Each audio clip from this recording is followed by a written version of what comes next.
미야자키현에서 가장 큰 규모로 운영되는 이곳 의료센터는 전 세계에서 유일하게 재채기의 실시간 움직임을 측정할 수 있는 곳이다.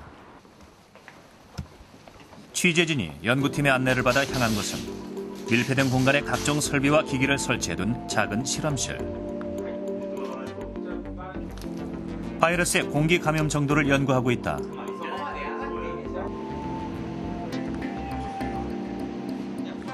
비말은 아주 작은 입자로 이루어져 있기 때문에 꽤 오랜 시간 동안 공중을 부유하게 됩니다.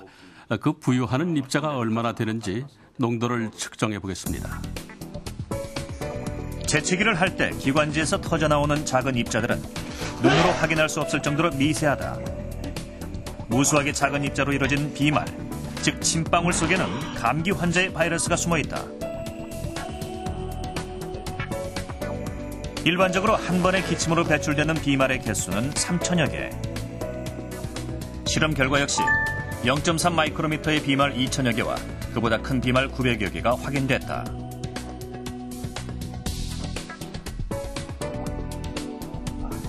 그리고 한 번의 재채기로는 10,000개의 비말이 배출되는데 이때 나오는 비말은 무려 3m 밖까지 퍼져나간다. 또한 한 번 터져나온 비말은 공기 중으로 급속도로 확산된다. 거리가 멀수록 농도는 옅어지지만 이렇게 터져나온 비말이 공기 감염의 원인이 되는 것이다.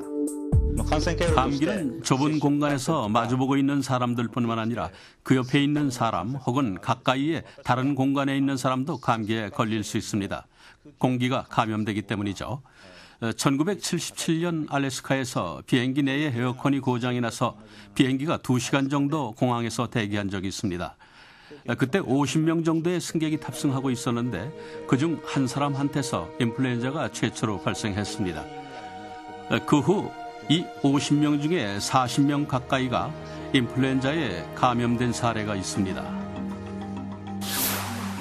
밀폐된 공간에 감기 환자가 있을 경우 감기 바이러스는 순식간에 감염을 일으킨다. 공기 중으로 퍼져나간 비말이 바이러스를 전파시킨 것이다. 그렇다면 한 번 터져나온 비말의 지속성은 어느 정도일까?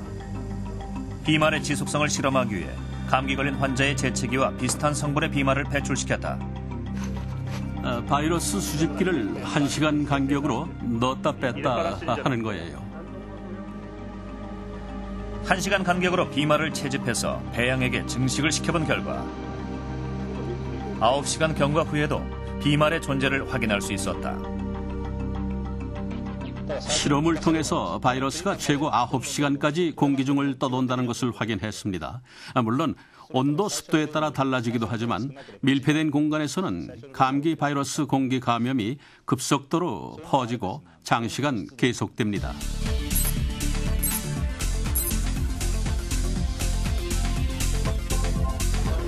환절기. 감기가 기승을 부리면서 약국을 찾는 손님들도 많아졌다. 머리도 아프고요. 네, 머리도 아프고 예, 콧물도 나고 콧물도 나고요. 열도 조금씩 있어요. 예, 열도 조금 있고요. 네. 네, 예. 바쁜 일상에 매번 병원을 찾기는 어렵다. 식사하시고 아침 의사의 처방 없이도 구입할 수 있는 감기약. 아무래도 뭐 이제 약국에서 먼저 약을 보고 먹어보고 안 되면은 이제 병원으로 또 찾는 거죠. 빨리 완쾌하세요. 네, 감사합니다. 예, 감사합니다. 안녕히 가세요. 경험상 경미한 감기는 약국에서도 해결 가능하다는 것이다. 콧물이 갑자기 나온다. 그럴 경우에 급할 때 어른들 같은 경우는 약국으로 먼저 다가올 수 있죠. 감기가 많이 심하지 않을 때는 약국에 와서 먹고 그거 뭐 2, 3일치 먹으면 그냥 듣기 때문에 와서 사 먹는 일이 많죠. 진통 소염제, 그러니까 일반 진통제가 아니고 증상은 다양하지만 주로 찾는 것은 종합감기약. 주로 종합감기약이 많죠. 그러니까 뭐 몸살, 기침, 콧물 여러 가지 이제 종합적으로 된 증상들이 주로 많이 있으시고요. 감기약 시장만 해도 900억 원대에 달할 정도. 국민 1인당 1년에 감기약을 10알씩 먹어야 나올 수 있는 어마어마한 수치다. 그렇다면 우리가 먹는 감기약의 정체는 무엇일까? 그 성분을 알아보기 위해 찾아간 곳은 국내의 한 제약회사. 용도와 기능에 따라 감기약을 제조하고 있다. 사실 그 감기약이라는 것은 없습니다. 감기약이라는 것은 감기 증상에 대해서 대응하는 약물입니다. 따라서 콧물이 많이 날 경우에는 콧물을 없애주는 항히스타민제가 있고, 기침이 많이 날 경우에는 코데인이라든지 덱스트로메트로판 같은 약물들을 투약을 해서 기침을 멈추게 합니다. 종합감기약에는 이러한 성분들이 일정 비율 혼합되어 있다고 생각하시면 되겠습니다. 병원에서 처방을 받아도 사정은 마찬가지. 현재 바이러스에 직접적으로 대응해서 바이러스 자체를 사멸시키는 약은 없다. 대부분의 감기약은 기침, 콧물, 가래 등을 멈추게 하는 증상 완화제다.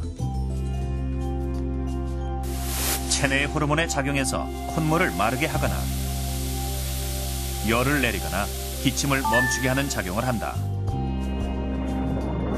감기는 치료를 하면 일주일 가고 치료 안 하면 7일 간다는 이런 얘기가 있는데, 우리는 대증 치료를 하게 되는데, 대증 치료를 하는 것은 증상에 따라서 증상을 경감시켜줘서 환자가 쉽게 그 감기의 고비를 넘길 수 있도록 해주는 것을 말하거든요. 감기 바이러스는 기본을 이루는 종류만 해도 20여 종, 변형된 아종까지 합치면 200여 종에 달한다. 그 모든 바이러스를 동시에 치료한다는 것은 각기 다른 질병을 한 가지 약제로 치료하는 것이나 마찬가지. 게다가 끊임없이 돌연변이를 일으키기 때문에 그에 맞서는 적절한 치료약을 개발하기는 어려운 실정이다. 바이러스의 종류도 많지만 변종이 일어나는 경우가 많기 때문에 여기에 대한 적절한 치료 의학을 개발하는 것이 상당히 어렵습니다.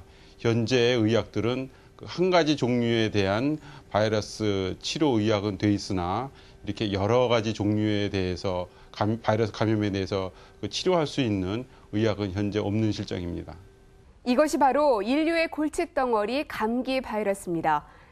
크기는 10,000분의 1mm 정도.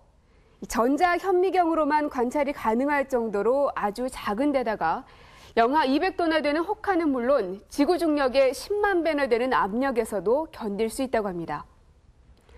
도대체 약점이라고는 찾아볼 수 없는 지독한 병균이죠.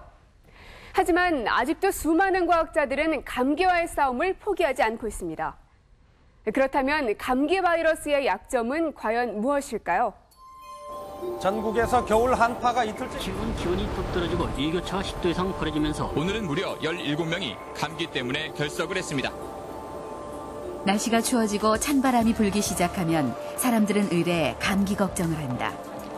마스크에 목도리까지 중무장을 하고 나서야 비로소 마음이 놓이고, 요즘 같은 환절기엔 특히 더 조심해야 하는 것이 바로 감기다. 계절 바뀔 때마다 걸려요. 추운 데 있다가요, 갑자기 따뜻한 데 들어갈게요. 내가 체질적으로 좀 약하게 타고났거나, 저는 옷 잘 안 챙겨 입고 있거나 그러다가 겨울에 추우니까 많이 걸리는 것 같은데. 찬바람이 몰아치는 한국의 강추위가 맹위를 떨치면 누구보다 먼저 감기에 걸리는 사람들이 있다. 아열대 지역이 고국인 외국인 노동자들. 따스한 나라에서 추위 걱정 없이 살아온 이들에게 감기는 겨우 내에 달고 살아야 하는 반갑지 않은 손님이다. 고국에서는 감기에 걸리면 목과 관자놀이에 아로마 오일을 바르고 휴식을 취하면 감기가 떨어졌다고 하는 인도네시아인 로이 씨. 인도네시아에서는 감기에 걸려도 빨리 낫는 편이었어요. 그런데 여기 한국에서는 빨리 나아야 한 달이기 때문에 아주 오래가는 편입니다. 한국에서는 뭐든지 맵고 독하기만 하다. 김치에 추위에 감기까지. 이 나라에 와서 병원을 가장 먼저 찾은 이유도 바로 감기 때문이었다. 이주 노동자의 경우에 이제 한국에 와서 본국에 있을 때보다 감기가 더 자주 걸리거나 한번 걸려도 더 오래 가는 경우가 많이 볼 수 있습니다. 그런 경우는 우리는 이제 어렸을 때부터 사계절을 겪어나가면서 그 수많은 감기와 이런 뭐 감기 바이러스나 세균성 감기나 이런 거를 다 겪고 가는데, 이주 노동자의 경우에는 그런 경험들이 적기 때문에 그런 면역성이 좀 떨어진다고 볼 수 있고요. 타향살이는 몸이 아플 때가 가장 서럽다. 그리고 그때마다 로이 씨는 고국의 따스한 음식들로 몸과 마음을 달랜다. 로이 씨를 비롯해 추운 날씨에 감기에 걸리는 이유는 무엇일까? 그 원인을 알아보기 위해 찾아간 곳은 한국생명공학연구원. 가장 대표적인 감기 바이러스인 라이노바이러스를 온도가 다른 환경에 놓아두고 증식 여부를